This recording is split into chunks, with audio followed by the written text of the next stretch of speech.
I'm Ellen McCauley at Pray It Off in Syracuse, New York, and I'm going to begin tonight's meeting by reading a gratitude prayer, one that was shared by one of the members in the group. I am grateful for a good husband, for our 6 children, their spouses, and our 11 grandchildren, totaling 23 members of our family. I'm also very grateful for long-time and faithful friends, along with the new friends that I have made at Table 2. I am grateful for the comfortable life we have, which is much different than my growing up years. I am grateful for our youngest daughter, born with Down syndrome.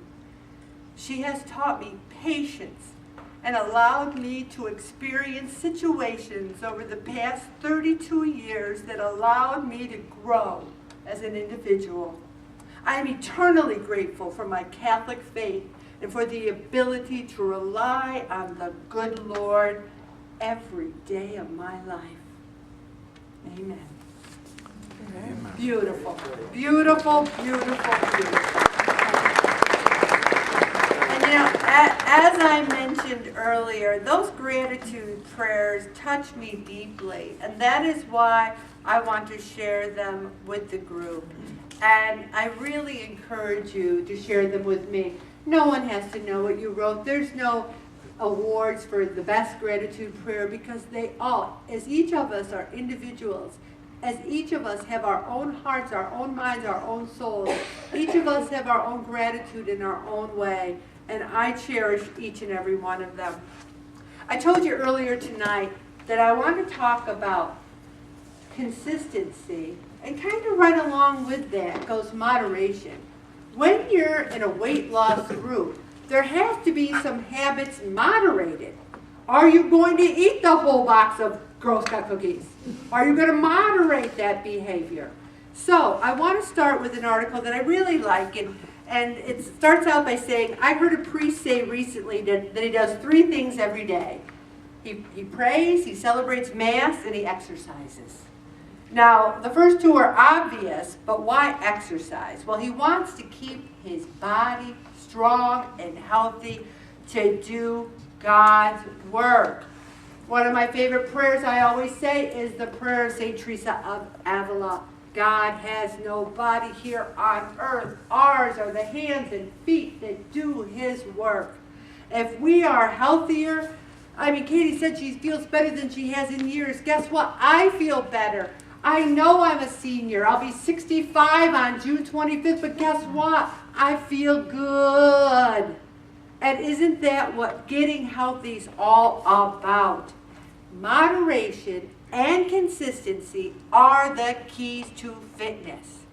Okay? So often we think we have to have these huge chunks of time.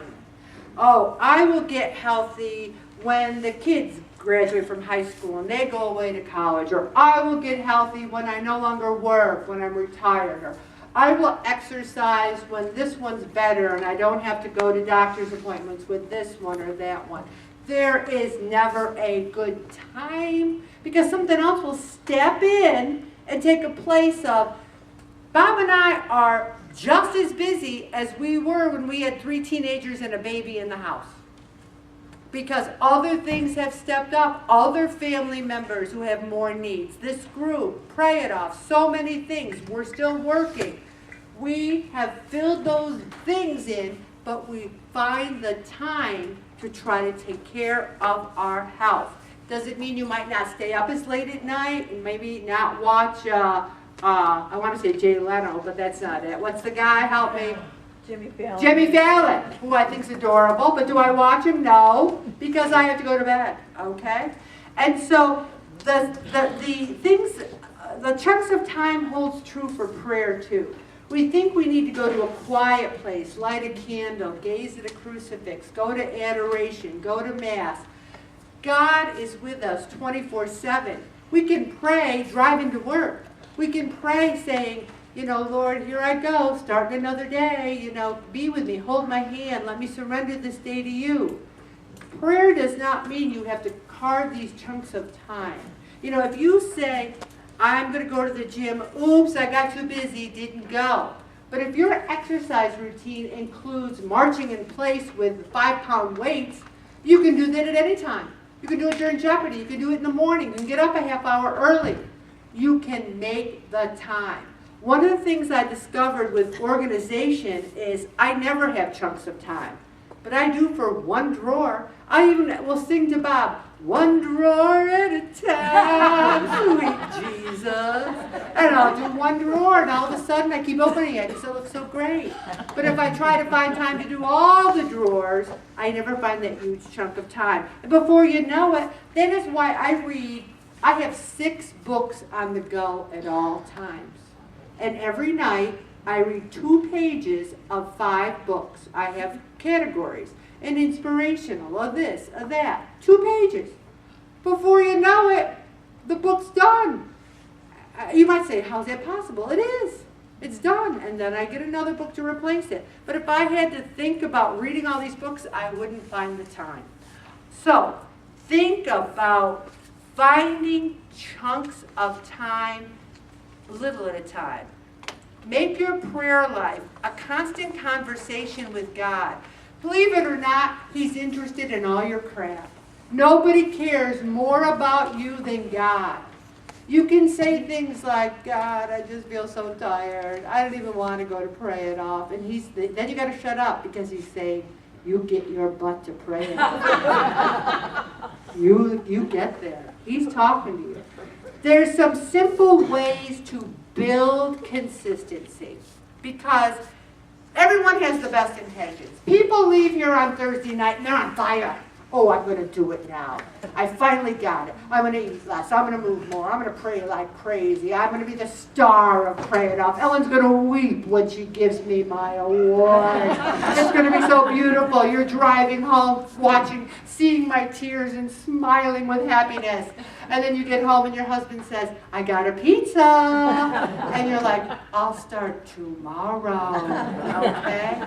So, we all have the best intention. But usually what gives in our lives is our plan to exercise and eat right. You know? That's usually the first thing out the window. Not our commitments to other people, not our commitments to family, not our commitments to the church, because we live and die by our commitments. What goes out the window is taking care of us. Taking care of us. Never tell yourself, I'm not motivated. I heard 3 people say that to me tonight.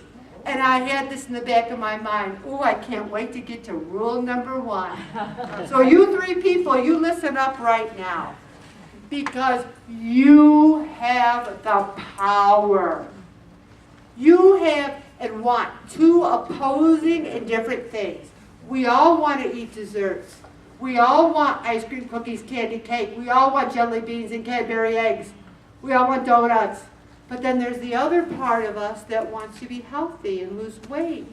And so we're like this. We're in this conflict. But it's not that you're not motivated, because you are motivated, but you're at a crossroads. You're like, well, I want to be healthy, and I want to eat right and exercise, but I also want all this stuff too. So we have to realize that this isn't a mystery. It's not out of our control. There's not some cosmic force out there forcing us to eat things like chicken parmesan and rigatonis and riggies. It's our choice. We have the power. And you might say, well, I don't have a heck of a lot of power, Ellen. And that's where God comes in. You say, God, give me the power. You are the Alpha, the Omega, the beginning and the end. I'm not feeling it right now. Lord, help me, help me, help me, help me. And being consistent means you have the power to choose. And rule number 2, and I love this, build momentum 1 step at a time. You're not going to change your habits overnight. You're not going to become the perfect pray it offer, which, by the way, there isn't one, overnight. It takes a while to build these habits. You say to yourself, if you're not exercising at all, you say, I'm going to exercise 10 minutes this week. 10 minutes. And then you write it down, you move, you exercise, you do something. And then next week you say, Well, I lived through that. I lived through that 10 minutes. So I'm going to exercise 20 minutes next week. And then the next time you keep going and going, and the next time you say, I'm going to exercise 10 minutes a day, little at a time. Also, find an accountability buddy. I'm kind of all of your accountability buddies, because if you're being truthful on your log, I see what you exercise. I see what you eat. And when I still see people eating pizza on Thursday for lunch or Wednesday night for dinner, I'm thinking, don't they know they have to weigh in tomorrow? I'm curious why a choice like that would be made.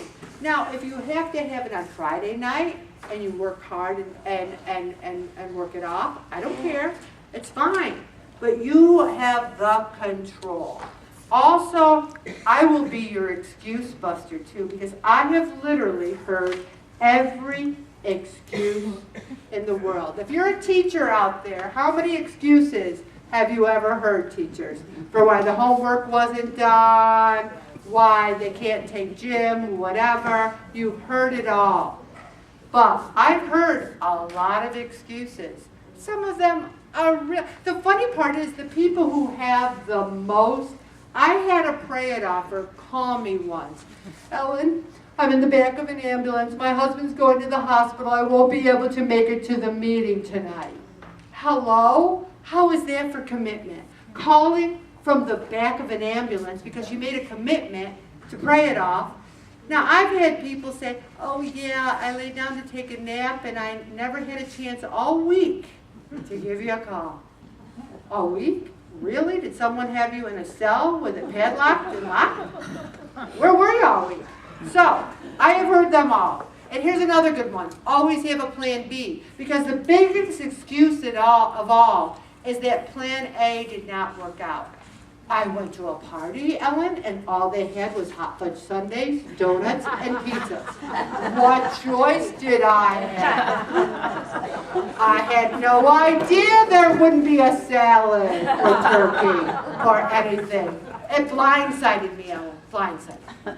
I always say, when you're going somewhere, everybody does it. They all take something. My beloved Jasper, great nephew, his birthday's tomorrow. He'll be 4. Many prayers answered to get that baby. And we're having a big party on Sunday. We're bringing the salad. So I know there'll be salad there. I won't be blindsided because we're bringing it. That's the plan B. Going to stop right there, Bobby.